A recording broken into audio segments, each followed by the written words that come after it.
2025年10月12日星期日，中美貿易戰，中國的稀土與大豆戰略及其對美國中期選舉的影響。引言：中美貿易戰自爆發以來，雙方均運用各種戰略手段以爭取談判優勢。中國作為世界第二大經濟體，巧妙地利用其作為稀土元素主要供應國和美國大豆最大進購國的雙重地位，形成一套獨特的貿易反制策略。這不僅在經濟上對美國構成壓力，更旨在影響美國國內政治格局，特別是對特朗普政府的選舉前景產生影響。稀土戰略，中國的貿易核武。稀土是現代高科技產業和國防工業不可或缺的關鍵資源，從智慧型手機到 F-35戰鬥機，其生產均離不開稀土元素。中國在全球稀土市場佔有支配性地位，不僅擁有全球最大的稀土儲存量，更控制着稀土供應鏈的關鍵環節。在貿易戰升級時，中國曾暗示可能以限制稀土出口作為反制措施，此舉直接針對美國高科技製造業和國防工業的軟肋。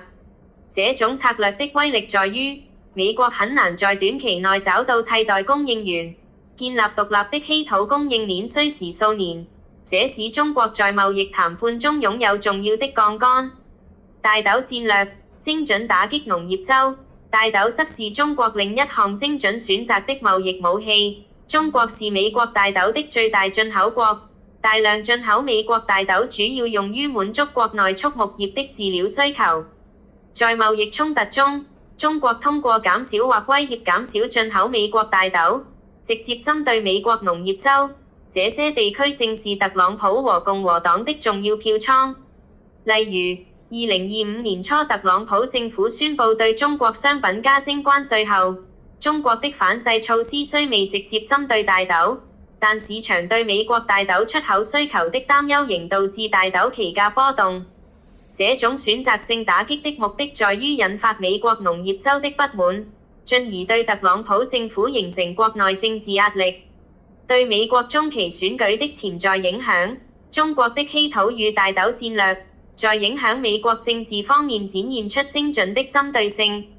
中期選舉作為美國政治的重要節點，不僅決定國會控制權，更被視為對現任總統的期中考試。農業州的經濟壓力，當大豆農戶因中國的進口限制而面臨生計問題時，他們可能通過投票表達對現任政府的不滿。農業州如愛荷華、內布拉斯加等傳統共和黨優勢區可能因此轉向。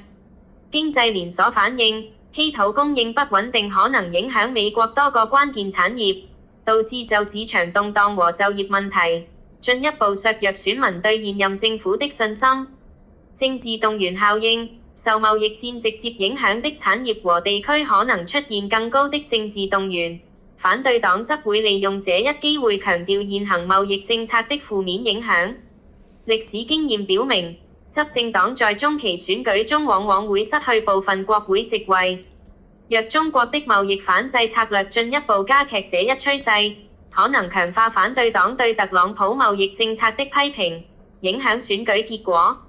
結論：中國在中美貿易戰中採用的稀土與大豆戰略，展現了其通過經濟手段達成政治目標的嫻熟外交。這些措施不僅在經濟上對美國特定產業和地區造成壓力，更潛在影響美國選民行為，特別是針對特朗普的政治基礎。隨着2025年美國中期選舉臨近，這些貿易策略的政治效應將逐漸顯現。無論這些措施能否最終改變選舉結果，他們都已成為中美貿易戰中中國綜合運用經濟與政治槓桿的重要案例，體現了當代國際關係中經濟相互依存與政治博弈的複雜互動。